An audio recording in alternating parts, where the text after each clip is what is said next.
இந்த விஜய் களத்துக்கு வர்றது ஒண்ணு புதுசு இல்ல கண்ணா. எப்போ எப்போ எப்போ வந்தாச்சு. என்ன ஒண்ணு, முந்திரி திராட்சை முழுசா இருக்கு. ஆச்சி பாயாசம் மிக்ஸ், ஒன்று வாங்கினால் ஒன்று இலவசம். முன்னாடிலாம் விஜய் மக்கள் இயக்கம் என்ற அந்த இயக்கமா நிற்போம்.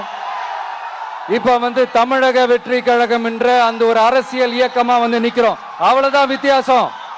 அன்னைக்கும் சரி, இன்னைக்கும் சரி, இனிமேலும் சரி, மக்களுக்காக மக்களோட நிக்கிறது தான். இது புரிய வேண்டியவங்களுக்கு புரிஞ்சா சரி.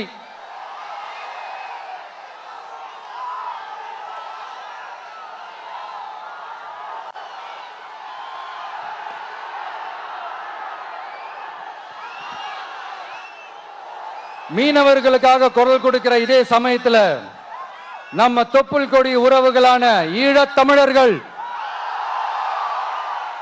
அவங்க இலங்கையில் இருந்தாலும் உலகத்தில் எந்த மூலையில இருந்தாலும்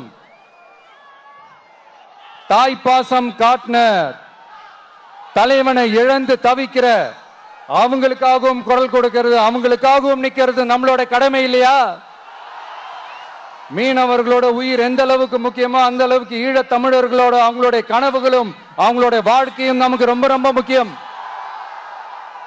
நம்ம மீனவர்கள் படுற இந்த கஷ்டத்தை எல்லாம் பார்த்து ஒரு பெருசா ஒரு கடிதம் ஒண்ணு எழுதிட்டு அதுக்கப்புறம் கப்சிப்னு சைலண்டா போறதுக்கு நாம ஒண்ணு இந்த கபட நாடக திமுக அரசும் கிடையாது. மத்த மீனவர்கள்னா இந்திய மீனவர்கள், நம்ம மீனவர்கள்னா தமிழக மீனவர்கள். இப்படி பிரிச்சு பார்த்து பேசுறதுக்கு நாம ஒண்ணு பாசிச பாஜக அரசும் கிடையாது. நிரந்தரமான தீர்வு, நிரந்தரமான ஒரு இந்த ப்ராப்ளத்தை சால்வ் பண்றதுதான் நம்மளுடைய ஒரு முக்கியமான ஒரு அஜெண்டாவே. சரி, இப்ப நம்ம நாகப்பட்டினம் ஏரியாவுக்கு வருவோம்.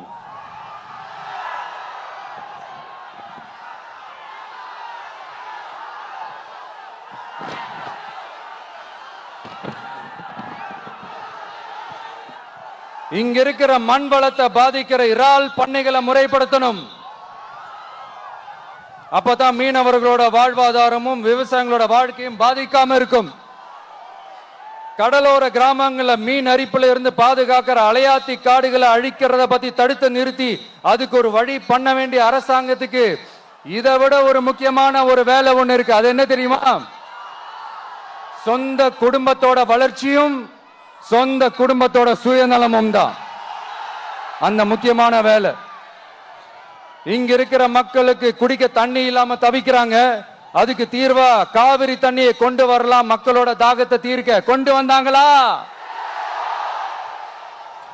இவ்வளவு பாரம்பரிய கடல் சார்ந்த ஊர்ல ஒரு கவர்மெண்ட் மெரைன் காலேஜ் ஒண்ணு கொண்டு வரலாம். கொண்டு வந்தாங்களா? மீன் சம்பந்தமான எந்த தொழிற்சாலையும் அமைக்கல. அமைச்சாங்களா? அட்லீஸ்ட் நிறைய பேருக்கு வேலை வாய்ப்பு கிடைக்கிற மாதிரி தொழில் வளர்த்தியாவது பெருக்கலாம். அதையாவது செஞ்சாங்களா? ஆனா ஒவ்வொரு டைமும் வெளிநாட்டுக்கு டூர் போயிட்டு வர்றப்பெல்லாம் அத்தனை கோடி முதலீடு, இத்தனை கோடி முதலீடுன்னு சிஎம் அவர்கள் சிரிச்சுக்கிட்டே சொல்லுவாரு. சிஎம் சார், மனசை தொட்டு சொல்லுங்க,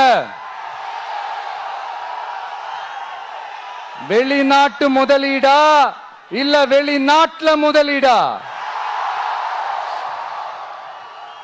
ஒட்டுமொத்த தமிழ்நாட்டுக்கும் முதலீடா இல்ல உங்க குடும்பத்தோட முதலீடு வெளிநாட்டுக்கு போகுதா? முந்திரி திராட்சை முழுசா இருக்கு. ஆச்சி பாயாசம் மிக்ஸ், ஒன்று வாங்கினால் ஒன்று இலவசம்.